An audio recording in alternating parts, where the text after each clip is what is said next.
मैं रोहतक के अंदर मौजूद हूँ। एएसआई के घर के बाहर मेरी मौजूदगी और आप देखेंगे तमाम जो परिवार के लोग, गांव के लोग अब यहाँ पर इकट्ठा होना शुरू हो रहे हैं। हालांकि कुछ ही देर में जो सीएम है वो भी यहाँ पर पहुँचेंगे। इस तरीके की जो जानकारी हमें मिल रही है, आपको अगर मैं तस्वीरें दिखा दूँ तो सीएम सिक्योरिटी का जो स्टाफ है वो भी अब यहाँ पर पहुँच रहा है। सिक्योरिटी का जो जायजा है वो संभवतः यहाँ पर लिया जा रहा है। हालांकि एसडीएम से थोड़ी देर पहले हमारी बात हुई, रोहतक एसडीएम से। उनका साफ तौर पर कहना है कि इस पूरे मामले में परिवार वालों के साथ प्रशासन जो है वो खड़ा हुआ है। परिवार वालों से बातचीत इस पूरे मामले में की जा रही है। हालांकि पोस्टमार्टम कब कराया जाएगा इसको लेकर परिवार वालों से बातचीत जो है वो की जा रही है। लेकिन सीएम यहां पहुंचेंगे, संभवतः वो भी जो एएसआई है उनके परिवार से मिलेंगे और आगे जो भी लीगल एक्शन होगा वो संभवतः यहां पर लिया जाएगा। और अगर मैं आपको तस्वीरें यहां पर दिखाते चलूं, गांव में दुख इस बात को लेकर है कि भ्रष्टाचार को लेकर जो लगातार बातें निकलकर सामने आ रही थी, उसको लेकर पूरा जो गांव है वो एएसआई के साथ खड़ा हुआ है। लेकिन सबसे बड़ी बात, वो एफआईआर कॉपी भी अब हमारे पास है जो अपने दर्शकों को लगातार दिखा रहे हैं। उस एफआईआर में उस शराब कारोबारी का पूरा स्टेटमेंट है कि किस तरीके से बतौर आईजी आईपीएस जो पूरन कुमार थे उन्होंने रिश्वत मांगी, एक नहीं दो बार रिश्वत मांगी। 2.5 लाख रुपए महीना लेने की बातचीत जो है वो उसके अंदर की गई। सुनील जो इस पूरे मामले में गिरफ्तार किया गया था, पूरन का गनमैन, उसका भी जो स्टेटमेंट है उसके अंदर साफ तौर पर देखने को मिला। उसकी गिरफ्तारी इस पूरे मामले पे हुई। तो कहीं ना कहीं ये जो मामला जून से चलता हुआ सामने आ रहा है, जिसको लेकर रोहतक के अंदर एफआईआर दर्ज की गई थी और एएसआई ने भी उसी गनमैन को गिरफ्तार किया था।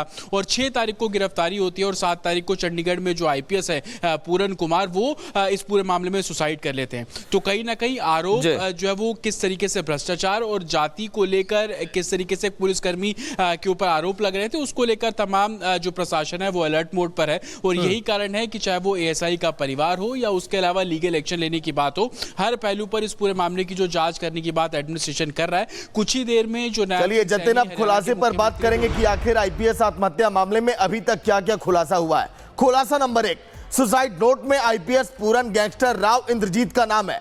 वही खुलासा नंबर 2 की बात करें तो गैंगस्टर इंद्रजीत पर आरोप है कि 50 करोड़ देकर केस से नाम हटवाया है। खुलासा नंबर 3 यह कहता है कि फाइनेंसर मंजीत मर्डर केस में गैंगस्टर राव इंद्रजीत का नाम था। चौथा खुलासा यह कहता है कि गैंगस्टर राव इंद्रजीत का कनेक्शन हिमांशु भाऊ गैंग से है। खुलासा जो 5वां हुआ, गैंगस्टर राव इंद्रजीत फिलहाल अमेरिका में छिपकर बैठा हुआ है। वही छठा खुलासा यह भी कह रहा है कि gangster Rao Inderjit James Music नाम की कंपनी चलाता है। 7वां खुलासा है कि एल्विश यादव फिजलपुरिया पर हमले में राव इंद्रजीत का नाम है।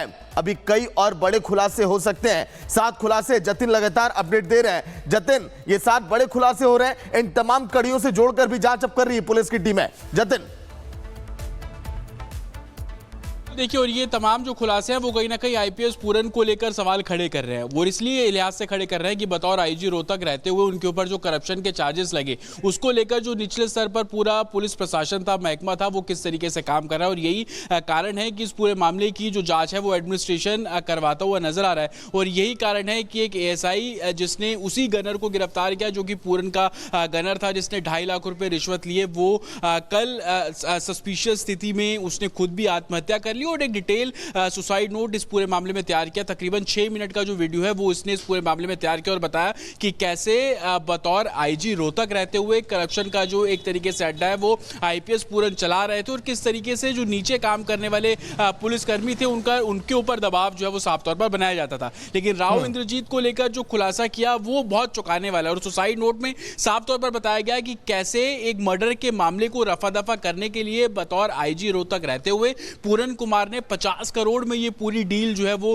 बिल्कुल। जतिन, अभी जांच की आंच कहां तक पहुंचेगी और अभी कई खुलासे और इस केस में हो सकते हैं। शुक्रिया जतिन, नजर बना रहेगा पूरी जानकारी के लिए।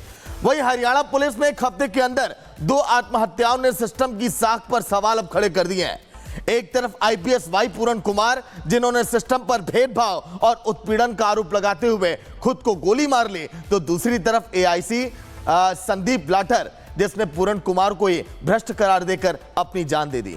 जांच अभी जारी है, लेकिन बड़ा सवाल यह है कि आखिर कौन सच बोल रहा है और कौन झूठ।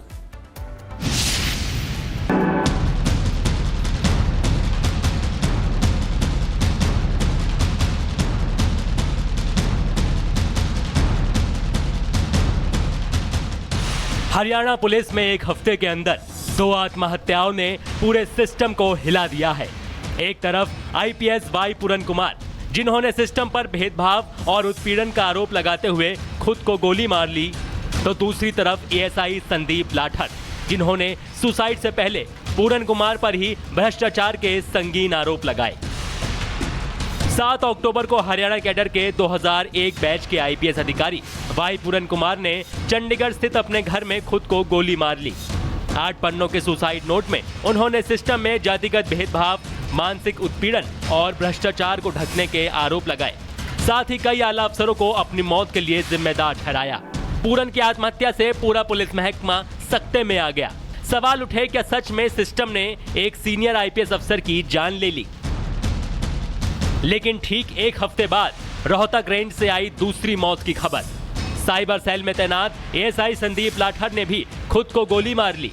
4 पेज का सुसाइड नोट और एक वीडियो मिला, जिसमें संदीप ने कहा, पूरन कुमार ने गिरफ्तारी के डर से सुसाइड किया। पूरन ने जातिवाद का सहारा लेकर सिस्टम को हाईजैक किया। मैं अपनी शहादत देकर जांच की मांग कर रहा हूं। इस भ्रष्टाचारी परिवार को छोड़ा नहीं जाए। एक वरिष्ठ पुलिस अफसर जिसने सदर थाना मर्डर में इसने पैसे लिए, इसने राव इंद्रजीत को निकालने के लिए 50 करोड़ की डील कर रखी थी। यानी वही विभाग, वही सिस्टम और 2 सुसाइड, लेकिन 2 बिल्कुल अलग सच्चाइयां। पूरन कुमार एडीजीपी, भेदभाव का आरोप लगाया। संदीप लाठर एएसआई, भ्रष्ट थे पूरन कुमार। असल में एएसआई संदीप उसी भ्रष्टाचार केस की जांच कर रहे थे जिसमें पूरन कुमार के गनमैन सुशील पर वसूली के आरोप लगे थे। संदीप ने ही सुशील को गिरफ्तार किया था और जांच आगे बढ़ा रहे थे। इस दौरान पूरन कुमार ने अपने सुसाइड नोट में आरोप लगाया कि सिस्टम ने उन्हें जातीय भेदभाव के नाम पर निशाना बनाया। वहीं संदीप ने दावा किया, पूरन कुमार ने खुद जातिवाद का सहारा लेकर जांच को भटकाया। बड़ा सवाल है, कौन सच बोल रहा है और कौन झूठ? क्या पूरन कुमार सच में सिस्टम के शिकार थे, या फिर संदीप लाठर का आरोप सही है कि उन्होंने भ्रष्टाचार को जातीय रंग देकर बचने की कोशिश की? फिलहाल दोनों की आत्महत्या के बाद पुलिस विभाग में हड़कंप मचा है। फॉरेंसिक टीम सुसाइड नोट्स और वीडियो की जांच में जुटी है।